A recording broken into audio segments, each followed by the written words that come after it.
What is up, guys? Welcome back to the channel. Your average monkey here with another video in UrAverageMonkey.io. You guys absolutely ate up that first video that I released on this guy. So I'm doing another one going over the tools that I did not show off last video. And we're starting with the village generator. The last one we went with the city generator. I like using this one to get little maps and overviews for like small villages and hamlets, anything tiny that's not a large part of my story. I don't want to spend time making myself in Incarnate or Wonder Draft or something like that. What I do is I come to village generator in UrAverageMonkey.io. In the description, you can click the link and come right here. All of this runs in your browser. You could do this on the worst laptop in the world and it would still run just fine. But what you do, it's simple. You press enter, you get a different village. Press enter, different village. Enter, village, enter, village, enter, village. As quick as you can press the enter key, you have a new village here. If you have a small village on the southern coast of your world, you can call it whatever you want. In fact, there's plenty of shortcuts. You can click down here and the more shortcuts options pops up a little window, tells you what all the buttons do. You can just get rid of that little plate that shows the name. If you want, you can get rid of the shadows or add shadows. Let's keep those shadows on. They look nice. You can get rid of the fields if they're not a farming town. Trees, if it's just desolate, no trees. Totally empty. How about orchards? Just small groves of trees? You can have small kinds of trees, like backyard type trees. So many options. If you like the layout in general of the city, shift enter. Just rolls new buildings with the same geography. You can pass through a ton of different options until you get exactly what you're looking for. And again, that took 20 seconds to get that. But you can also do, if you open the tab option here, it shows you the size. If this is just even too large, just turn it to small. If you need it to be on a coastline, you can choose any of these options here. No square, uncultivated, dead end, dense farmland. But what I do is I just click generate until I find one I like. These are truly small ones here. Like if it's just the tiniest little village along the road, I don't know why this wouldn't work for you. This is, I love how detailed they are too, but not even that. If you don't like this preset style for some reason, there's 5 other options you can do. Like this, if it's a desert town. Or like this, if you just like the white feel, the black on white, or like the blue on white feel of this map. Blue, it's nighttime. Nighttime, city, map, boom. How about this one? Black and white, paper drawn. This one, don't know why you'd use this one, but why not, huh? It's the most powerful tool ever. And it's just run in your web browser. You don't have to have a PC to do this. I don't know why everyone doesn't use this. You should use it immediately for your D&D campaign.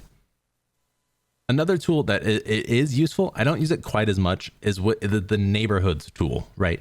When you're in your large city and you need a detailed map of a small area, maybe a quest is happening in this neighborhood or in this small section of the town, and you just need to be able to map out more specifically where these things are, rather than just having it on your world map. You could give this to your players, you could keep this for yourself, but again, the enter key selects new options. So we're just gonna scroll through a couple here.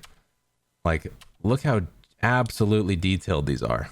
You got a little town square, you got roads, all the buildings, this giant church building. There's so many options. And again, plenty more when you go down to the shortcuts, options to go here. Roads, maybe you don't want the roads on. I don't know why you wouldn't, but who knows? Shadows, maybe you don't like the shadows. Maybe you just want it to be super flat and blank. Maybe you want to add them yourself. I don't know. Trees again, no trees. There you are. No trees. You don't need them. Who cares? No big tree in the middle there. That's pins. Thumbnail. There's like fountains, wells, large trees. Toggle it off. Same thing. There's different styles. I really like this one because it's got the gravel, like cobblestone roads, the blue roofs that with the texture on them, but there's also the same nighttime as was on the village generator. So useful. I mean, just imagine how much easier it is to plot out quest points when you can tell your party when they come out of this building here that 1, 2, 3, 4, 5, 6 houses down across the street, you see someone flash in the window. Like, it's super immersive. You can keep track of everything on this map here, and it just was generated in 2 seconds. Let's turn some of this back on. Maybe you want the shadows and the roads and the trees and everything. Just turn it back on. It's whatever you want. And lastly, this is one I do actually use pretty often for my random encounters, especially with how useful these little explanations and little descriptions there are here. Once again, everything on this website, you press enter, it's going to generate you something else. So let's just go through a couple and then take a look at a one that we want to look at. This is cool. Look at this. So let's start with number 1. A great iron door with 3 keyholes on the northern chamber of the wall. Guess what it does? It puts the keys in this map. So what are you going to have to do? If you go down this hallway to number 2, remains of a human, an iron key clutched in his hands. Go this way. A crate holds an iron key. They have to search this crate to find the key. Up this way, an iron key hovering in the middle of a large chamber. What's in these rooms? That's for you to put in, obviously. You want a different view of it? Boom. I like this view personally. It lists them out on the side here and gives you a different view of the look. This is the one I use specifically. So I have a nice concentrated list of all of my items here. You need to change how big the squares are. If that foot's not like 15 by 10, you just do small cells, which is you just press the number 2. Instantly turns it into a much larger, robust room. I don't know if you can tell here, but there's actually a little bit of water that you can see that's intruding on these walls here. There's a button to raise the water.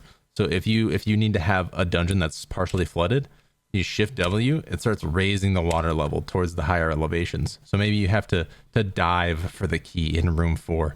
The box is floating at the top of the room or in the back of the room. It's just, there's so many options. It's so cool. So guys, I hope this video is just another addition to your tool set you can use as a DM. Imagine throwing this on your table when just out of your back pocket, they stumble into a dungeon and you just pull out one of these. Like, it's going to make you seem super professional when all you did was press enter a couple times on this cool website. The best part is if you want to save this, you just press the E button. It immediately pops up a window for you to save it as a PNG. I mean, you can't get much better than that. Back here on the home page, these are the ones we went over in the last video: the medieval fantasy city generator, the cave generator, perilous shores. If you need to check out that video, I'll put a link to that in the description as well. But make sure you try out all of these tools and see what you can implement into your game. Especially, I highly recommend all 4 of these here: cave glade, medieval fantasy, one-page dungeon, village generator. I use these regularly and they save me hours of time completely for free. Saves me so much time. I can't stress enough how much I recommend this website. So go check it out. Thank you guys so much for watching. If you enjoyed, please leave a like on the video and subscribe to the channel. I have a lot more videos coming up, and I have a lot of videos I've already posted, so go check those out. If you enjoy my D&D content, I do have some gaming, comedy, commentary type videos you might enjoy as well. So yeah, go check that out, and thanks for watching.